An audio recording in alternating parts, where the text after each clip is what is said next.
نام حق پڑھائی جاتی ہے، پند نامہ پڑھایا جاتا ہے، ان سب میں پہلے حمد آتی ہے، جی حمد کے بعد رسول اللہ علیہ الصلوۃ والسلام کی تعریف کے اشعار آتے ہیں، سبحان ہاں جی، سبحان اللہ. اور بچہ جب پڑھنے لگتا ہے نا فارسی کتابیں جو ہمارا درس نظامی کا ہے، اس کا عقیدہ اہل سنت پختہ ہو جاتا ہے. الحمدللہ الحمدللہ.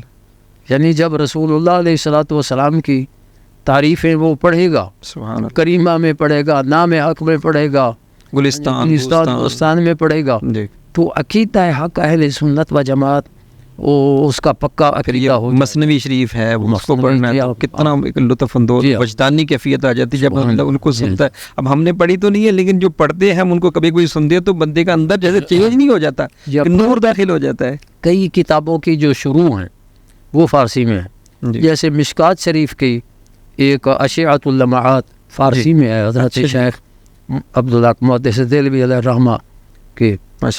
تو ایسی جو کتابیں ہیں اگر فارسی نہیں پڑھی تو وہ کیسے سمجھ آئیں گی. جی جی. پھر یہ ہے کہ جب بچے پڑھتے ہیں تو کئی ایسے بچے ہوتے ہیں جو تعلیم میں اپنا جاری نہیں رکھ سکتے، جی. ان کو جلدی چھوڑنا پڑتا ہے.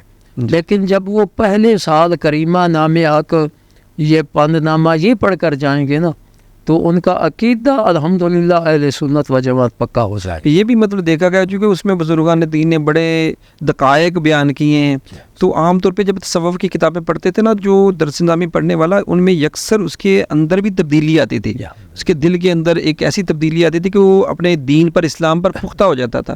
لیکن اب بازار دیکھا جاتا ہے بعض بچے درس نظامی بھی کر جاتے ہیں، لیکن دین کے اندر وہ ان کا جو ایک ربط ہونا چاہیے یا اس کا عمل یا کردار، اس کے اندر یکسر تبدیلی بازار اس کے اندر کمی نظر آتی ہے. لیکن رضویہ میں میں نے الحمدللہ زور دے کر میں نے یہ کہا تھا کہ فارسی آپ ضرور رکھیں. یہاں پہ ابھی فارسی پڑھائی جاتی ہے ماشاءاللہ، وہ میرے ہی اصرار پر اچھا الحمدللہ جامعہ رضویہ میں کیا بات فارسی پڑھائی جاتی ہے.